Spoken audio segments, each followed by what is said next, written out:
जब भी तिरंगा आसमान में लहराता है तो हर भारतीय का सीना गर्व से चौड़ा हो जाता है। ये सिर्फ तीन रंगों का झंडा नहीं है, बल्कि हमारे देश की आजादी, लाखों स्वतंत्रता सेनानियों का बलिदान और भारत की पहचान का सबसे बड़ा प्रतीक है। लेकिन क्या आप जानते हैं कि आज जो तिरंगा हम देखते हैं वो हमेशा से ऐसा नहीं दिखता था। इसे अपने आज के रूप तक पहुंचने में 41 साल लग गए। इस दौरान भारत के झंडे के कई रूप सामने आए और आमतौर पर इसकी यात्रा को 6 प्रमुख पड़ावों में देखा जाता है। हर बार इसमें कुछ नया जोड़ा गया और आखिरकार हमें मिला हमारा राष्ट्रीय ध्वज।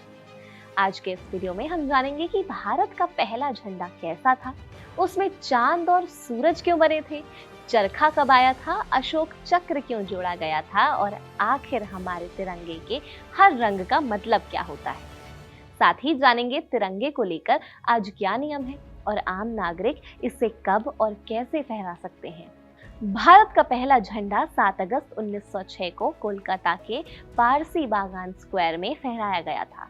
उस समय भारत अंग्रेजों का गुलाम था और देश की आजादी की लड़ाई धीरे धीरे तेज हो रही थी।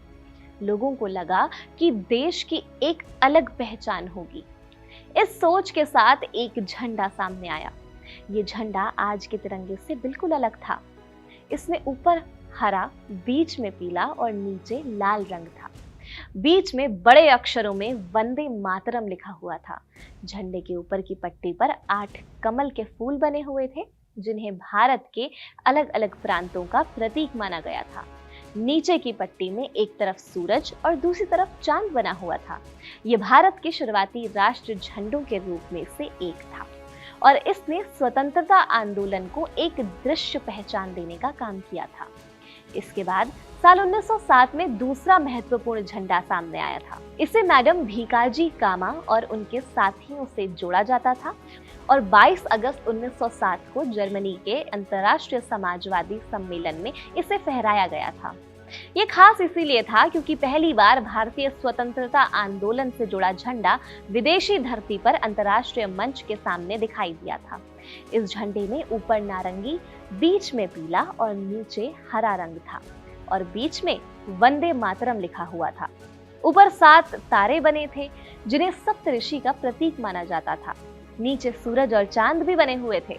मैडम भीकाजी कामा का ये कदम सिर्फ झंडा फहराने तक सीमित नहीं था। उन्होंने अंतर्राष्ट्रीय मंच पर भारत की आजादी की मांग को मजबूती से रखा था और दुनिया का ध्यान भारत के स्वतंत्रता संघर्ष की ओर खींचा था। इसके बाद साल 1917 में तीसरा झंडा आया था। उस समय एनी बेसेंट और बाल गंगाधर तिलक होम रूल आंदोलन चला रहे थे।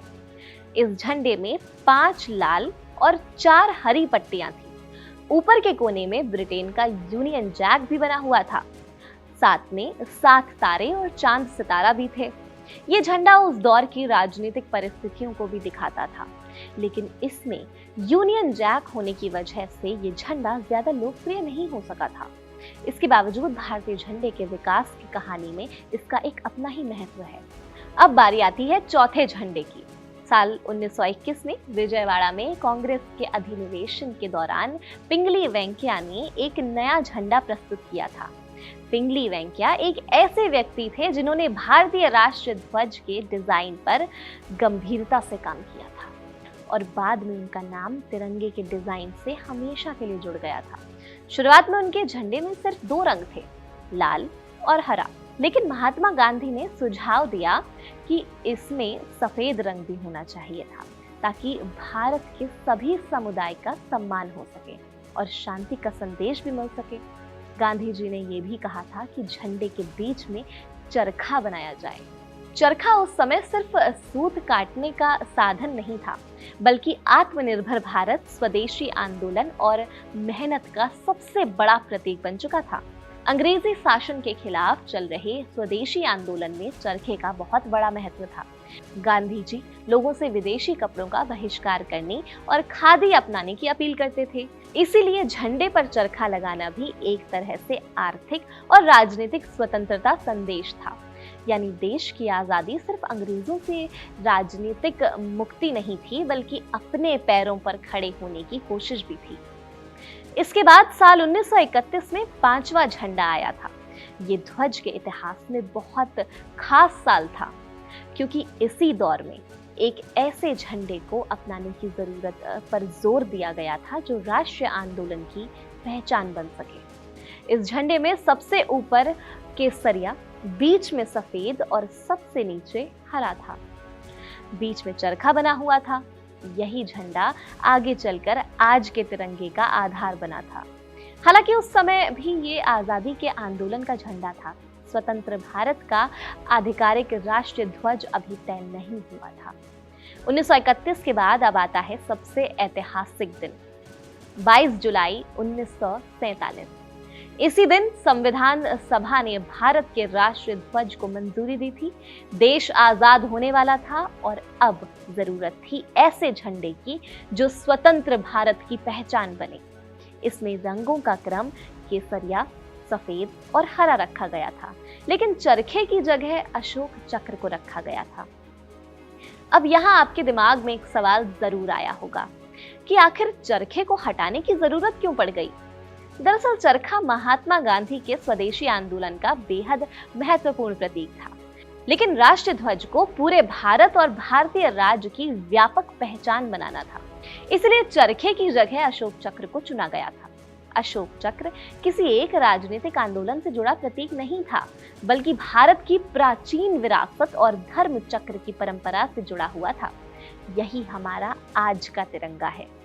15 अगस्त 1947 को भारत की आजादी के साथ ये राष्ट्रीय ध्वज पूरे देश में लहराया गया। इस तिरंगे का डिजाइन पिंगली वेंकैया के शुरुआती डिजाइन से विकसित हुआ था। आज पूरा देश इसी झंडे को सम्मान देता है। अब बात करते हैं तिरंगे के 3 रंगों की। सबसे ऊपर केसरिया रंग साहस, त्याग और देश के लिए समर्पण की भावना से जोड़ा जाता है। बीच का सफेद रंग शांति, सच्चाई और ईमानदारी का संदेश देता है और सबसे नीचे का हरा रंग हरियाली, धरती, विकास और खुशहाली से जोड़ा जाता है। हालांकि इन रंगों के अर्थ को लेकर कई लोकप्रिय व्याख्याएं मिलती हैं, लेकिन राष्ट्रीय ध्वज को किसी एक धर्म या समुदाय से जोड़कर देखना सही नहीं है। तिरंगा पूरे भारत और हर भारतीय का प्रतीक है। अब जानते हैं तिरंगे में जो अशोक चक्र है उसके बारे में। सफेद पट्टी के बीच में बना नीले रंग का अशोक चक्र सारनाथ में बने सम्राट अशोक के सिंह स्तंभ के धर्म चक्र से लिया गया था। इसमें 24 तीलियां होती हैं। इन 24 तीलियों को अलग अलग अच्छे गुणों और जीवन मूल्यों से जोड़कर देखा जाता है। इनमें सत्य, साहस, धैर्य, शांति, प्रेम, सेवा, न्याय, ईमानदारी, करुणा, संयम, ज्ञान, नैतिकता, जिम्मेदारी, त्याग और निरंतर आगे बढ़ने जैसे मूल्य शामिल माने जाते हैं। हालांकि सरकार ने इन 24 तीलियों के लिए कोई अलग अलग आधिकारिक अर्थ तय नहीं किया है। सामान्य रूप से ये चक्र गति, प्रगति और निरंतर आगे बढ़ने का प्रतीक माना जाता है। और यही वजह है कि अशोक चक्र सिर्फ तिरंगे के बीच बना एक डिजाइन नहीं है। यह हमें याद दिलाता है कि जीवन और राष्ट्र दोनों में आगे बढ़ते रहना जरूरी है।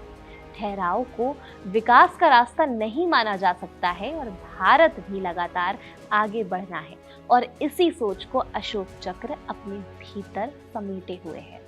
क्या आप जानते हैं कि तिरंगे का आकार भी तय होता है? राष्ट्र ध्वज की लंबाई और चौड़ाई का अनुपात 3:2 होता है। यानी अगर लंबाई 3 हिस्से हैं तो चौड़ाई 2 हिस्से होगी। तीनों रंगों की पट्टियां बराबर होती हैं और सफेद पट्टी के बीच में गहरे नीले रंग का अशोक चक्र बनाया जाता है। इस चक्र में 24 तीलियां होती हैं। राष्ट्रीय ध्वज को लेकर भारत के नियम भी बनाए गए हैं। इन्हें फ्लैग कोड ऑफ इंडिया यानी भारतीय ध्वज संहिता कहा जाता है। इसमें ये बताया गया कि राष्ट्रीय ध्वज को किस तरह फहराया और प्रदर्शित किया जाना चाहिए।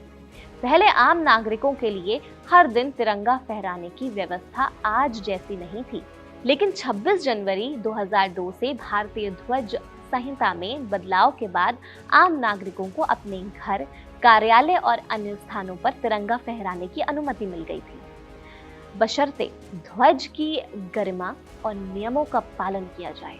बाद में ध्वज संहिता में और भी बदलाव किए गए। आज राष्ट्रीय ध्वज को अलग अलग अवसरों पर आम नागरिक भी फहरा सकते हैं, लेकिन तिरंगे को जमीन पर गिराना, उसे फाड़ना, गंदा करना या उसका ऐसा इस्तेमाल करना जिससे उसकी गरिमा को ठेस पहुंचे, नियमों के खिलाफ है। तिरंगे को हमेशा सम्मान के साथ प्रदर्शित करना चाहिए, यानी अधिकार के साथ जिम्मेदारी भी जुड़ी हुई है। तिरंगे को बनाने की परंपरा में खादी का भी ऐतिहासिक महत्व रहा है। स्वतंत्रता आंदोलन के दौर में खादी और चरखा आत्मनिर्भरता के प्रतीक थे। समय के साथ राष्ट्रीय ध्वज के निर्माण से जुड़े नियमों में बदलाव हुए और अब निर्धारित मानकों के अनुसार अलग अलग अनुमत सामग्री से भी राष्ट्रीय ध्वज बनाया जा सकता है। लेकिन चाहे तिरंगा किसी भी अनुमत सामग्री से बना हो, उसकी गरिमा और सही तरीके से प्रदर्शन करना सबसे जरूरी होता है। आज तिरंगा सिर्फ सरकारी इमारतों पर नहीं बल्कि हर भारतीय के दिलों में बसता है। जब कोई सैनिक देश की रक्षा करते हुए शहीद होता है तो उसी तिरंगे में उसे अंतिम विदाई दी जाती है। जब कोई खिलाड़ी ओलंपिक या किसी बड़े अंतर्राष्ट्रीय मुकाबले में भारत के लिए पदक जीतता है तो सबसे ऊपर हमारा तिरंगा लहराता है। जब कोई वैज्ञानिक दुनिया में भारत का नाम रोशन करता है, जब अंतरिक्ष मिशन सफलता हासिल करता है या जब भारत किसी अंतर्राष्ट्रीय मंच पर अपनी पहचान मजबूत करता है, तब भी यही तिरंगा हमारी पहचान बन जाता है। और शायद यही तिरंगे की सबसे बड़ी ताकत है। इसके रंग 3 अलग अलग हो सकते हैं, लेकिन संदेश एक है, भारत एक है। ये झंडा हमें सिर्फ आजादी की याद नहीं दिलाता है, बल्कि ये भी याद दिलाता है कि ये आजादी हमें कितने संघर्षों और बलिदानों के बाद मिली है। तो अगली बार जब आप तिरंगे को देखें तो सिर्फ उसके 3 रंग मत देखिएगा, उसके पीछे छिपी 41 साल की लंबी कहानी, स्वतंत्रता आंदोलन का संघर्ष, पिंगली वेंकैया जैसे लोगों की मेहनत, महात्मा गांधी के स्वदेशी विचार, मैडम भीकाजी कामा की अंतर्राष्ट्रीय आवाज और देश के लिए दी गई अनगिनत कुर्बानियों को भी याद कीजिएगा। क्योंकि तिरंगा हमारी आजादी की पहचान है, हमारी गौरव की पहचान है, हमारे लोकतंत्र की पहचान है और हम भारतीय के दिल की पहचान है। ये सिर्फ आसमान में लहराता हुआ एक झंडा नहीं है, बल्कि करोड़ों भारतीयों की उम्मीद, एकता और देशभक्ति का प्रतीक है। और जब तक तिरंगा आसमान में शान से लहराता रहेगा, तब तक भारत की आजादी और उसके गौरव की कहानी भी इसी तरह आगे बढ़ती रहेगी। सरफरोश के इस एपिसोड पर आप क्या सोचते हैं, हमें कमेंट सेक्शन में आप जरूर बताइएगा। मैं भी खुशी सक्सेना और कैमरे के पीछे नकुल।